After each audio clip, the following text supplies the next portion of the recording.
नमस्कार, बहुत स्वागत है आप सभी का। बीएस टीवी देख रहे हैं आप, मैं हूं आपके साथ विवेक पांडे और वक्त हो चला है आज शाम 5 बजे की 5 बड़ी खबरों का। 5 वो खबरें जो जानना आपके लिए बेहद जरूरी है। इसकी शुरुआत तो होगी एक मंत्री द्वारा किस प्रकार से अजान को लेकर उन्होंने अपना जब भाषण रोक दिया, उस पर सियासी बयानबाजियां भी सामने आई और सोशल मीडिया पर भी अलग अलग तरह से लोग अपनी टिप्पणी दे रहे हैं। कुछ लोग इसको मंत्री जी का कलमा प्रेम भी बता रहे हैं। तो दूसरी सियासी खबर भी मध्य प्रदेश के महकमे से सामने आई है। नागर सिंह चौहान मंत्री पद पर हैं, लेकिन उन्हें चाहिए अपना पुराना पद, वन मंत्रालय वो चाह रहे हैं। ऐसी सुगबुगाहट तब सामने आई जब मंत्री जी खुद इस बात को कहते नजर आए और ये कहा कि ये मुख्यमंत्री जी का विशेष अधिकार है, अगर वो चाहेंगे तो मैं फिर से पुनः वो पद संभालूंगा। इसके साथ ही साथ छत्तीसगढ़ से खबर सामने आई जिसमें निकाय की जंग इसे नाम दिया गया है। दरअसल अभी निकाय चुनाव होने में कुछ समय बाकी है, लेकिन फिलहाल सियासी बयानबाजियां सामने आ रही हैं। सरकार की माने तो डिप्टी सीएम अरुण साहब ने कहा कि हमारी तैयारी पूरी है और निकाय चुनाव के लिए हम पूरी तरह से रेडी हैं, लेकिन दूसरी ओर कांग्रेस पार्टी है, विपक्ष का ये कहना है कि निकाय चुनाव को डिले कराना चाहती है सरकार, यानी कि सरकार चाहती है कि निकाय चुनाव देरी से हो। और इसके साथ ही साथ एक और बड़ी खबर है, नवजोत सिंह सिद्धू अपने बयान से चर्चा में आए थे। उनकी पत्नी को कैंसर हो गया था, 4th स्टेज पर इलाज चल रहा था, जिसके बाद नवजोत सिंह सिद्धू प्रेस कॉन्फ्रेंस करते हैं और ये कहते हैं कि मैंने हमारी पत्नी का इलाज आयुर्वेद की तर्ज पे करवाया, हल्दी और तमाम फल फूल खाके उनकी तबीयत सही हो गई। पर इस दावे के बाद जिस तरह से एलोपैथी डॉक्टर हैं वो कह रहे हैं कि क्या सिद्धू मनगढ़ंत कहानियां बना रहे हैं, क्या वाकई में 4th स्टेज कैंसर पर आयुर्वेद की इन पदार्थों से, इन तमाम रेमेडीज से, घरेलू रेमेडीज से क्या कैंसर की 4th स्टेज का इलाज हो सकता है, व्यक्ति स्वस्थ हो सकता है। तो ये एक नई बहस भी छिड़ गई है। आज की अंतिम खबर और चर्चित खबर रहेगी, बाबा बागेश्वर की यात्रा लगातार जारी है, लेकिन अब मंदिर मस्जिद पर बागेश्वर बाबा के बयान खासी सुर्खियां बटोर रहे हैं। उन्होंने लैंड जिहाद पर भी बयान दिया, लव जिहाद पर भी बयान दिया और बाबा का एक बयान बहुत सुर्खियां बटोर रहा है, वो ये जिसमें बाबा कह रहे हैं कि वो मस्जिदें जो हिंदू मंदिर तोड़ के बनाई गई थी, जब तक वहां पर वापस से मंदिर नहीं बन जाता तब तक हमारी जो मिशन है वो अधूरा रहेगा। कट्टर हिंदू ये काम कर सकते। तो ये है आज शाम 5 बजे की 5 बड़ी खबरें। और चलिए खबरों का सिलसिला शुरू करते हैं। खबर ये है कि मंत्री गौतम टेटवाल राजगढ़ में थे, एक सभा चल रही थी, उसी सभा के दौरान अजान होने लगती है और मंत्री अपना जो भाषण है वो रोक देते हैं। ये खबर है कि अजान के समय राज्य मंत्री गौतम टेटवाल अपना भाषण रोक देते हैं। मंच पर कलमा पढ़ा गया, कहा कि सभी धर्मों का सम्मान करें। गौतम टेटवाल का ये जो वीडियो है ये सोशल मीडिया पर वायरल हो रहा है। आपको बता दें, इसके बाद कुछ सियासी बयानबाजियां भी सामने आई। बीजेपी का ये कहना है कि हम सभी धर्मों का सम्मान करते हैं, समभाव की बात करते हैं, इसमें आखिर गलत क्या है? दुनिया में हम आए कि सबका सम्मान करो, सब सुखी रहे, सब निरोगी रहे, सबका कल्याण हो। ये बात वो भी कह रहा है, हम भी कह रहे हैं, पर कह रहे सुनने वाले सुन नहीं रहे। अगर ये बात सुन लेंगे तो ये सुन नहीं रहे। क्यों? ला इलाहा इल्लल्लाह मोहम्मद रसूल अल्लाह। गलत कह रहे हो? दुनिया में हम आए। और हमारे सहयोगी धर्मराज इस वक्त फोन लाइन पर हमारे साथ जुड़ रहे हैं। धर्मराज, गौतम टेटवाल का ये जो वीडियो है ये खासा सोशल मीडिया पर भी वायरल हो रहा है, मिलीजुली प्रतिक्रियाएं भी सामने आ रही हैं। भाजपा की ओर से समभाव की बात की गई। बहरहाल किस तरह से देखा जा रहा है सियासत में इस वायरल वीडियो को? विवेक जी, मध्य प्रदेश शासन के राज्य मंत्री गौतम टेटवाल का एक वीडियो वायरल हो रहा है। यह वीडियो राजगढ़ जिले के सारंगपुर विधानसभा का है, जहां पर मऊ में एक निजी एक शासकीय कार्यक्रम था जहां पर भूमि पूजन था। वहां पर मंच पर मंत्री जी के साथ में और अन्य पार्टी के और अन्य लोग भी मौजूद थे। वहीं पास में एक मस्जिद से अजान की आवाज सुनाई देती है। उसके बाद मंत्री जी अपना भाषण रोक देते हैं और उसके बाद वो एक संस्कृत का श्लोक बोलते हैं। उसके बाद एक कलमा भी पढ़ते हैं वो। तो इसके बाद जो सियासत हुई है उसमें बीजेपी और कांग्रेस आमने सामने हो चुकी है। तो इसको अलग अलग मायने दिए जा रहे हैं क्योंकि इस कार्यक्रम के दौरान उन्होंने जो कलमा पढ़ा है तो उसको अलग कांग्रेस अलग ले जा रही है, बीजेपी अलग ले जा रही है। तो दोनों जो सियासत हो रहे हैं उसमें अलग बयानबाजी सामने आ रही है। बिल्कुल सही कहा धर्मराज आपने कि सियासी बयानबाजियां इस पर चल रही हैं, लेकिन क्या मतलब अगर हम स्थानीय स्तर पर समझें तो स्थानीय स्तर पर क्या प्रतिक्रिया फिलहाल सामने आई है? क्योंकि सोशल मीडिया पर जो जुगलबंदियां चल रही हैं वो बड़ी मिली जुली है। जी विवेक, मैं आपको बताना चाहूंगा कि जो स्थानीय स्तर पे जहां एक बीजेपी एक सनातन धर्म की बात करती है, वहीं अब ये इनके जो मध्य प्रदेश शासन के जो मंत्री हैं गौतम टेटवाल जी यहाँ जो कलमा पढ़ते हैं तो कहीं ना कहीं वो इस मामले को कहीं दूसरी तरफ खींच के ले जा रही है। और कांग्रेस कहती है जहां हिंदू और मुसलमान की बात करते हैं वहीं जो मध्य प्रदेश शासन के मंत्री गौतम टेटवाल वो एक कलमा पढ़कर क्या साबित करना चाहते हैं। चलिए, बहुत बहुत शुक्रिया आपका तमाम जानकारी हमारे दर्शकों तक पहुंचाने के लिए। और चलिए अब खबरों में आगे बढ़ते एक सियासी खबर है। दरअसल मंत्री हैं नागर सिंह चौहान, उनकी उम्मीदें जग गई हैं किस बात को लेकर ये भी आपको बताते हैं। अभी हाल ही के कुछ दिनों पहले विजयपुर में चुनावी नतीजे सामने आए थे जिसमें वन मंत्री रामनिवास रावत की हार हो गई थी और वन मंत्रालय से उन्होंने इस्तीफा दे दिया था, वन मंत्री के पद से इस्तीफा दे दिया था। ये वही विभाग था जो पहले नागर सिंह चौहान के पास हुआ करता था। तो नागर सिंह चौहान से ये विभाग ले लिया गया था जिसके बाद उनकी कुछ असंतुष्टि भी जाहिर हुई थी। हालांकि उसके बाद पार्टी ने उन्हें मना लिया था। अब नागर सिंह चौहान को आस ये है कि एक बार फिर से मोहन सरकार में उनको वन मंत्रालय मिल जाए। इसको लेकर उनका एक बयान भी सामने आया है, वो हम आपको सुनवा देते हैं।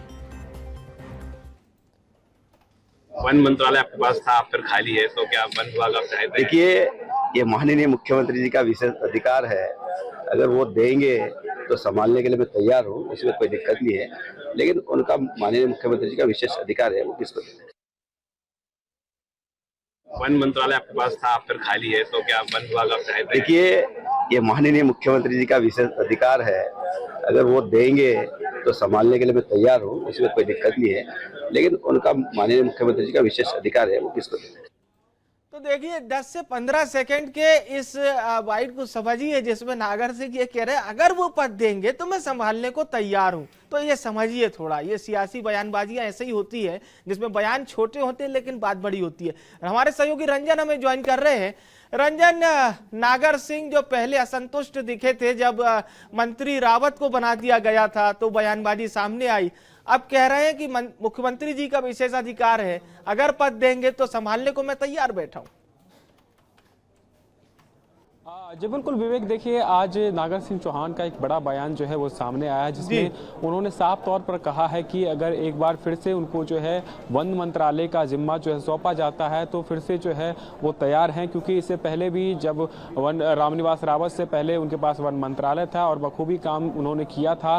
और जिस तरीके से हमने देखा कि कांग्रेस से बीजेपी में जब शामिल हुए थे रामनिवास रावत तो नागर सिंह चौहान से वन विभाग जो है छीनकर सीधे रामनिवास रावत को दे दिया गया था, जिससे जो है नागर सिंह चौहान ने नाराजगी भी जो जताई थी और दिल्ली तक जो है उनको बुलाया गया था। उसके बाद से हालांकि वो संतुष्ट तो दिखे लेकिन अब एक बार फिर से उनकी आस जो है वो जग गई है क्योंकि वन मंत्रालय जो है अभी खाली हो गया है। रामनिवास रावत ने इस्तीफा दे दिया है। उसके बाद से जो है नागर सिंह चौहान चाहते हैं एक बार फिर से जो है ये जिम्मेदारी उनको सौंपी जाए और इसको लेकर के मुख्यमंत्री के साथ भी वो है चर्चा कर रहे हैं क्योंकि अभी मुख्यमंत्री मोहन यादव विदेश दौरे पर हैं और विदेश दौरे के आने के बाद जो है मुख्यमंत्री मोहन यादव ये फैसला लेंगे कि वन मंत्रालय जो है किसको देना है। लेकिन अब जो है कई सारे बीजेपी के जो दिग्गज नेता है उनकी भी आस जो है वो जग गई है। 20 से अधिक वरिष्ठ विधायक जो है वो चाहते हैं उनके पास ये विभाग आए। हालांकि अलग अलग जो मंत्री है वो भी प्रयास कर रहे हैं कि उनको अतिरिक्त प्रभार जो है वन विभाग का मिले। लेकिन अब देखने वाली बात होगी कि मुख्यमंत्री किस पर जो है भरोसा जताते हैं। लेकिन जो सियासत है वो तेज हो गई है शिवराज सरकार में। जो वन मंत्री यही रंजन, यही सियासत की खूबसूरती कह लीजिए या फिर जो भी बात है, किसी की हार है लेकिन अब बाकी सब नेता जुट गए अपने अपने पद के लिए और नागर सिंह का नाम इसलिए भी प्रमुख हो रहा है क्योंकि जो असंतुष्टता की आपने बात जाहिर की थी उसके काफी सियासी चर्चे हमने देखे थे। जी बिल्कुल, देखिए अगर हम बात करें तो अलग अलग जो नेता हैं वो चाहते हैं कि वन विभाग जो है उनके पास आए। शिवराज सरकार में भी जो वन मंत्री थे कुंवर विजय शाह, वो भी चाहते हैं कि वन मंत्रालय एक बार फिर से जो है उनको सौंपा जाए। इसको लेकर के वो दिल्ली भी गए थे और केंद्रीय वन मंत्री जो है भूपेंद्र यादव, उनसे भी मुलाकात की थी। तो ऐसे में जो है वो चाहते हैं कि वन विभाग उनके पास आए। नागर सिंह चौहान चाहते हैं कि वन विभाग एक बार पुनः उनको मिले और बाकी जो वरिष्ठ विधायक है वो चाहते हैं कि मंत्रिमंडल का विस्तार किया जाए और वन मंत्रालय उनको सौंपा जाए। लेकिन मंत्रिमंडल का विस्तार से पहले जो है मुख्यमंत्री मोहन यादव को ये तमाम सारा फैसला जो है वो लेने होंगे। लेकिन जिस तरीके से अगर बात करें तो अब जो है प्रदेश सरकार को 1 साल पूरे होने वाले हैं, तो ऐसे में कयास ये भी लगाए जा रहे हैं कि मुख्यमंत्री मोहन यादव जो है कोई नए चेहरे को जो है वन मंत्री के रूप में जो है मौका दे सकते हैं। लेकिन अब ये देखने वाली बात होगी क्योंकि 1 दिसंबर तक जो है लगभग ये फैसला ले लिया जाएगा कि अगला वन मंत्री जो है कौन होगा, क्योंकि अभी फिलहाल मुख्यमंत्री मोहन यादव विदेश दौरे पर, और जैसे वहां से वो लौटेंगे उसके बाद से जो है राज्यपाल से वो मुलाकात करेंगे। अगर किसी नए विधायक को या वरिष्ठ विधायक को जो है ये जिम्मा सौंपा जाए। रंजन, आपने भविष्य के गर्भ में छिपा है कि किसे कौन सा पद मिलेगा। बहुत बहुत शुक्रिया आपका विस्तार से जानकारी हमारे दर्शकों तक पहुंचाने के लिए। और चलिए अब खबरों में आपको आगे लिए चलते हैं। छत्तीसगढ़ में निकाय चुनाव की जंग अब सामने आ रही है। बयान किस तरह से आ रहे हैं ये भी आपको बताएंगे। दरअसल सरकार की ओर से डिप्टी सीएम अरुण साव ने ये बात रखी है कि हमारी तैयारियां पूरी है, लेकिन कांग्रेस पार्टी क्या कह रही है। कांग्रेस पार्टी ने कई तरह के निशाने भी साधे और यह भी कहा कि सरकार जल्दी चुनाव नहीं कराना चाहती, सरकार चाहती है कि लेट चुनाव हो। तैयारियां सरकार के लेवल पर लगातार हो रही है। चुनाव आयोग मतदाता सूची बना रही है और सरकार के स्तर पर जो तैयारियां होनी चाहिए वो तैयारियां हो रही है। कुछ और कार्यवाहियां बची है, उन कार्यवाहियों को जल्द से जल्द करके नगरीय निकाय के चुनाव होगा। भारतीय जनता पार्टी की सरकार डरी हुई है। सरकार को इस बात का एहसास है कि पूरे प्रदेश में उनके खिलाफ वातावरण है। नगरीय क्षेत्रों में जो इन्होंने वादा किया था, महिलाओं से जो वादा किया था, युवाओं को रोजगार देने का वादा किया था, किसानों से पंचायत क्षेत्रों में धान खरीदी का जो वादा किया था, उसमें असफल साबित हो रहे हैं। इसीलिए सरकार चुनाव में जाने का साहस नहीं जुटा पा रही है और नगरीय निकाय और पंचायतों के चुनाव को आगे बढ़ाने की कवायद शुरू की गई है। और चलिए अब आपको सीधा रायपुर लिए चलते हैं। हमारे सहयोगी अविनाश हमें ज्वाइन कर रहे हैं। अविनाश, एक और सरकार तो कह रही है कि साहब तैयारी पूरी है, लेकिन सुशील आनंद शुक्ला कांग्रेस की ओर से कह रहे हैं कि सरकार डरी हुई है, इसीलिए ये चुनाव को एक्सटेंड करना चाहते हैं, आगे बढ़ाना चाहते हैं। बिल्कुल, देखिए नगरीय निकाय चुनाव और त्रिस्तरीय पंचायत चुनाव, इन दोनों चुनाव को लेकर छत्तीसगढ़ में काफी चर्चा बनी हुई थी कि छत्तीसगढ़ में दोनों चुनाव एक साथ होंगे या अलग अलग होंगे। इन चुनावों को लेकर तमाम चर्चाएं इस पर हुई, लेकिन अब सरकार के इस फैसले को लेकर जो है लगातार विपक्ष सवाल उठा रहा है कि सरकार 6 महीने के लिए जो सरकार ने जो अध्यादेश जो लेकर आई है उसको लेकर जो है चर्चा बनी हुई है। क्योंकि अगर हम बात करें नगरीय निकाय चुनाव की तो 11 दिसंबर को मतदान सूची का अंतिम प्रकाशन होगा, 15 दिसंबर तक आचार संहिता लगने के संकेत हैं और 5 जनवरी को नगरीय निकाय चुनाव होने के संकेत हैं और इसके साथ ही 6 जनवरी को निगमों और पालिका में नया कार्यकाल जो है शुरू होगा। तो इससे पहले जो चुनाव होने हैं और चुनाव होने के बाद फिर नए कार्यकाल शुरू होंगे और इसमें जो समय लगना है उसको लेकर जो है चर्चा बनी हुई है कि सरकार अपने अनुसार जो है चुनाव कराना चाहती है। सरकार नियमों को ताक में नहीं रख रही है, ऐसा विपक्ष का कहना है। लेकिन कुल मिलाकर देखा जाए तो सरकार की ओर से केवल एक ही उद्देश्य सरकार को नजर आ रहा है कि प्रदेश में अब जो चुनाव होंगे वो एक साथ होंगे, यानी प्रदेश के चाहे वो नगरीय निकाय चुनाव हो चाहे वो त्रिस्तरीय पंचायत चुनाव हो, इन दोनों चुनावों को एक साथ कराने का फैसला सरकार ने लिया है ताकि सही समय पर चुनाव हो, सभी को समान समय काम करने को मिले। और जो देखा जाता है कि आचार संहिता के चलते जो कई सारे कार्य रुक जाते हैं, चाहे हम विकास कार्यों की बात करें चाहे अन्य कार्यों की बात करें, तो इसमें कहीं ना कहीं आचार संहिता के चलते सालों एक अगर हम सियासी इतिहास पर भी गौर करें अविनाश, तो कहीं ना कहीं भारतीय जनता पार्टी जब राज्य में विपक्ष में भी हुआ करती थी तो भी उसका एक अच्छा रिपोर्ट कार्ड हमने देखा था, यानी तत्कालीन भूपेश बघेल सरकार के समय में। तो अब कहीं ना कहीं बीजेपी के पास एक एडवांटेज जरूर होगा, सरकार भी साथ में है और लोकसभा में भी राज्य में अच्छी सीटें आई हैं ओवरऑल, अगर हम दोनों चुनाव को देखें तो।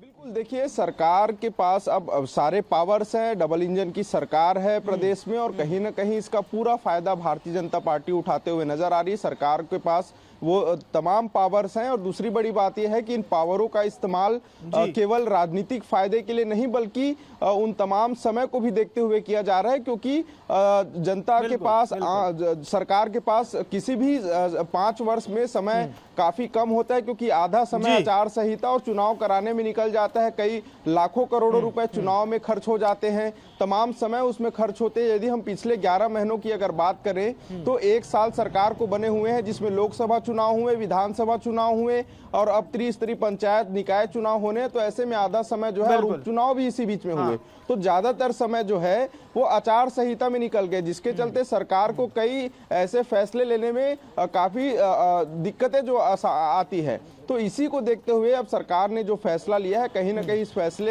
फैसले से भले ही विपक्ष की ओर से नाराजगी जाहिर हो रही है, लेकिन आने वाले समय में जैसे कि 1 नेशन 1 इलेक्शन की बात जो हो रही है, उस दिशा में सरकार की ओर का यह कदम जो है काफी अच्छा माना जा रहा है। और अब देखना होगा कि इस पूरे फैसले से प्रदेश की जनता को कितना लाभ होता है और सरकार का जो सिस्टम है उसमें कैसे बदलाव आता है और कैसे इस बिल्कुल सही बात आपने कही। बहुत बहुत शुक्रिया तमाम जानकारी हमारे दर्शकों तक पहुंचाने के लिए।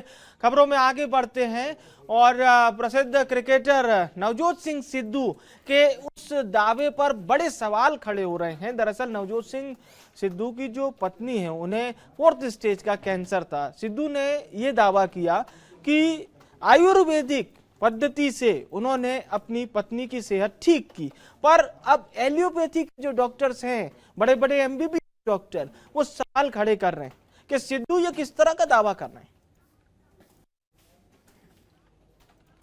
देश के मशहूर क्रिकेटर साथ ही में पूर्व सांसद जो हैं नवजोत सिंह सिद्धू, उनकी वाइफ देखा जा सकता है कि कैंसर पेशेंट थी, कैंसर से जूझ रही थी और उनके इलाज को लेकर के नवजोत सिंह सिद्धू ने कई अहम जो है दावे किए। उन्होंने प्रेस कॉन्फ्रेंस की और कहा जैसे कि गर्म पानी में हल्दी मिलाकर पीना, साथ ही में नींबू मिर्ची, तरह तरह के जो घरेलू नुस्खे होते हैं, उन्होंने कहा कि कैंसर में वो लाभदायक होते हैं, ऐसा उन्होंने दावा किया प्रेस कॉन्फ्रेंस में। उसे ही लेकर देखा जा सकता है कि छत्तीसगढ़ सिविल सोसाइटी ने नवजोत सिंह सिद्धू को एक लीगल नोटिस दिया है। ऐसे में बात करने के लिए इसी नोटिस पर हमारे साथ यहाँ पर छत्तीसगढ़ सोसाइटी जो है उनके यहाँ पर संयोजक जो है कुलदीप सोलंकी जी जुड़े हुए, सीधा उनसे संवाद करेंगे। सर, क्या कुछ ये लीगल नोटिस है? सबसे तो विगत दिनों हमने देखा कि नवजोत सिंह सिद्धू जो है वो किसी स्वार्थवश ये प्रोपोगेट कर रहे हैं कि भाई हल्दी डाल दो, नीम पत्ती खा लो, अदरक खा लो, तो उससे मेरे वाइफ का कैंसर 40 दिन में ठीक हो गया। जबकि हमारे पास जो डाटा आया है उनके ट्रीटमेंट का, वो उनकी वाइफ पूरी तरह मॉडर्न मेडिसिन की वजह से ठीक हुई है। मॉडर्न मेडिसिन के डॉक्टर्स की टीम ने उनको ठीक किया है और इस तरह से वो पब्लिसिटी स्टंट कर रहे हैं। दिक्कत उसमें भी नहीं है, लेकिन दिक्कत यह है कि वो एक इन्फ्लुएंसर है और इन्फ्लुएंसर को बहुत लोग फॉलो करते हैं, यंगस्टर्स फॉलो करते हैं। और चलिए सीधा आपको रायपुर लिए चलते, हमारे सहयोगी करिश्मा में ज्वाइन कर रही हैं। करिश्मा, जिस प्रकार से डॉक्टर सवाल खड़े कर रहे हैं कि सिद्धू ये किस तरह की बात कर गए प्रेस कॉन्फ्रेंस में।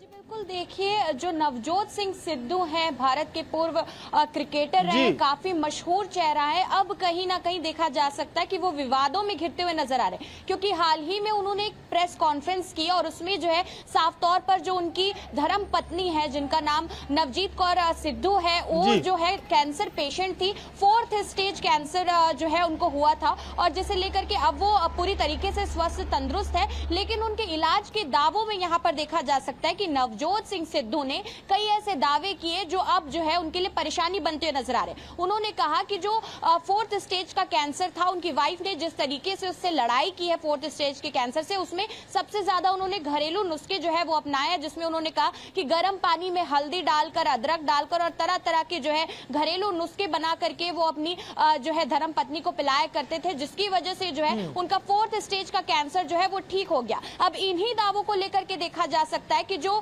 पूरे भारत देश का मेडिकल एसोसिएशन है, जो मेडिकल टीम है, जो बड़े बड़े डॉक्टर्स है, वो यहाँ पर आपत्ति जताते हुए नजर आ रहे हैं। और इसी की सरगने अब देखा जा सकता है छत्तीसगढ़ में भी नजर आ रही है। छत्तीसगढ़ सिविल सोसाइटी ने जो है यहाँ पर एक लीगल नोटिस नवजोत सिंह सिद्धू को भेज दिया है। साथ ही में हालांकि कोई दूसरी तरफ से फीडबैक जो है इस नोटिस को लेकर नवजोत सिंह सिद्धू से या उनके किसी भी टीम मेंबर से नहीं आया है, लेकिन ये मुश्किलें बढ़ाने वाला जो है ये नोटिस है, क्योंकि 850 करोड़ रुपए का क्षतिपूर्ति का दावा इस नोटिस में नजर आ रहा है। उनका कहना है कि जो नवजोत सिंह सिद्धू हैं काफी बड़े इन्फ्लुएंसर हैं और कई सारे जो है लोग उन्हें फॉलो करते हैं, उन्हें जानते हैं, लेकिन ये जो दावा उन्होंने किया है वो पूरी तरीके से गलत है। कैंसर एक ऐसी बीमारी है जो कि लाइलाज है और उसके इलाज में न केवल एक व्यक्ति जो कि मानसिक और शारीरिक रूप से खाली हो जाता है, बल्कि उसका जो पूरा परिवार रहता है वो कहीं ना कहीं इस बीमारी की वजह से प्रभावित होता है। ऐसे में इस तरीके के झूठे वादे करना, क्योंकि लोग उन्हें फॉलो करते हैं, लोग उनसे इन्फ्लुएंस होते हैं, तो उसकी वजह से कई सारे लोगों को भ्रमित करने का काम जो है नवजोत सिंह सिद्धू यहाँ पर कर रहे हैं। उनका कहना है कि अगर ऐसी कोई रिपोर्ट है कि इन्हीं सारी चीजों की वजह से उनकी जो धर्मपत्नी है वो ठीक हुई है, तो उन सभी रिपोर्ट्स को जो है वो छत्तीसगढ़ सिविल सोसाइटी को सौंप दे। चलिए अब क्या प्रतिक्रिया सामने आती है सिद्धू की, देखना अहम होगा। बहुत बहुत धन्यवाद करिश्मा, इस बड़ी खबर पर हमारे दर्शकों तक जानकारी पहुंचाने के लिए। अब खबरों में आगे बढ़ते हैं और बाबा बागेश्वर की यात्रा से जुड़ी खबर बता देते हैं। बाबा बिल्कुल एंग्री यंग मैन की भूमिका में नजर आ रहे हैं, क्योंकि जो उनके बयान है ना वो इसी ओर इशारा कर रहे हैं। अब मंच से वो क्या कुछ कह रहे हैं इस रिपोर्ट के जरिए देखिए आप।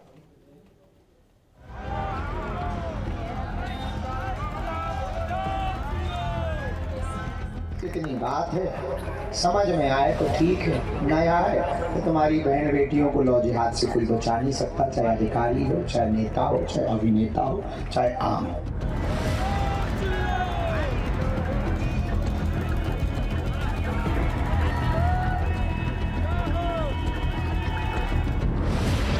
गजबाए हिंद भगबाए हिंद पर बबाल, आर पार के मूड में हैं बाबा बागेश्वर।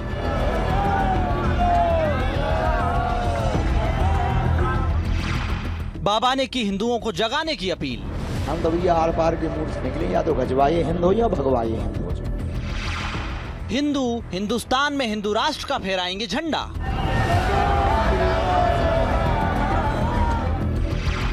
मंदिर मस्जिद पर सियासी घमासान। इन्हें तो आप जानते ही हैं, बाबा बागेश्वर अक्सर अपने कामों के लिए और विवादित बयानों के लिए सबसे ज्यादा चर्चा में रहते हैं। रोजाना एक खास समुदाय के खिलाफ जमकर विवादित बयान दे रहे हैं। इन दिनों हिंदू जोड़ों की यात्रा पर हैं। इस दौरान उन्होंने कई विवादित बयान दिए। इसी बीच निवाड़ी जिले के घुक्सी गांव में बाबा बागेश्वर की यात्रा पहुंची। एक विवादित बयान के बाद सियासत में हड़कंप मच गया। उन्होंने कहा कि अगर हम 1 करोड़ कट्टर हिंदू बना दें तो 1000 साल तक कोई सनातन धर्म पर उंगली नहीं उठा सकता। ये सीधी सी बात है, अगर कोई इसे समझ ले ठीक से तो वरना अपनी बहन बेटियों को लव जिहाद से कोई नहीं बचा सकता। चाहे वो अफसर हो, नेता हो, अभिनेता हो या फिर कोई खास, आप अपनी पीढ़ी को लव जिहाद, लैंड जिहाद से नहीं बचा सकते हैं। 1 करोड़ अगर कट्टर हिंदू बना देंगे तो 1000 वर्षों तक सनातन धर्म को कोई उंगली तक नहीं दिखाता। बस इतनी बात है, समझ में आए तो ठीक है, न आए तो तुम्हारी बहन बेटियों को लौ जिहाद से कोई बचा नहीं सकता, चाहे अधिकारी हो, चाहे नेता हो, चाहे अभिनेता हो, चाहे आम हो, चाहे खास हो। लव जिहाद, लैंड जिहाद से तुम अपनी पीढ़ी को बचा नहीं सकते। बाबा ने आगे कहा कि हिंदू अपनी मंजिल पर तब पहुंचेंगे जब महिलाएं नारायणी बनेंगी।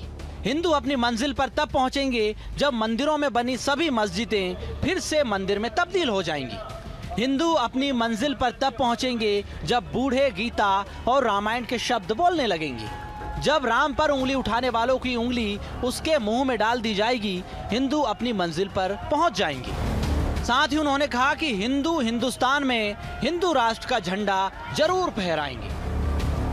हिंदुओं को मंजिल तब प्राप्त होगी जब नारी नारायणी बन जाएगी।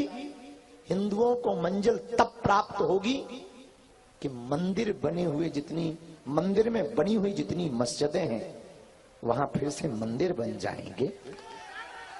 हिंदुओं को मंजिल तब प्राप्त होगी जब गीता और रामायण की बातें हर वर्ग का, हर व्यक्ति, छोटे बच्चे से लेकर के वृद्ध बोलने लगेगा। हिंदुओं को मंजिल तब मिलेगी जब कोई राम पर उंगली उठाए और उसकी उंगली उसी के मुंह में वापस कर दी जाए, तब हिंदुओं को मंजिल मिलेगी। हिंदुओं को मंजिल तब मिलेगी कि कहीं से भी बहन बेटी गुजर जाए तो धर्म विरोधी, लव जिहाद वाले टेढ़ी निगाह से ना देखें। हिंदुओं को मंजिल तब मिलेगी जब हिंदू रह करके हिंदुस्तान में हिंदू राष्ट्र का झंडा फहरा देंगे, तभी न हिंदुओं को मंजिल मिलेगी। हिंदू जग जाए तो बढ़िया है, ना जगे तो और बढ़िया है। जल्दी इस्लामिक राष्ट्र बन जाए। हम तो भैया आर पार के मूड से निकले, या तो गजवाए हिंद हो या भगवाए हिंद हो जाए। इतना ही नहीं, बाबा ने हिंदुओं से जगाने की अपील भी की। उन्होंने कहा कि हिंदू अगर जल्दी जाग जाए तो अच्छा है, इस्लामिक राष्ट्र बन जाए तो भी अच्छा है। हम किसी भी हद तक जाने के मूड में हैं, चाहे वो गजवाए हिंद हो या फिर भगवाए हिंद। हिंदू मुस्लिम पर आखिर कौन बहस करेगा, बाबा बागेश्वर इसको लेकर लगातार सवाल पूछ रहे हैं। बाबा बागेश्वर हिंदू राष्ट्र की कल्पना के साथ हिंदुत्व का झंडा बुलंद कर रहे हैं। Bureau report, PSTV। और फिलहाल के लिए शाम 5 बजे की 5 बड़ी खबरों में इतना ही। देखते रहिए PSTV। नमस्कार।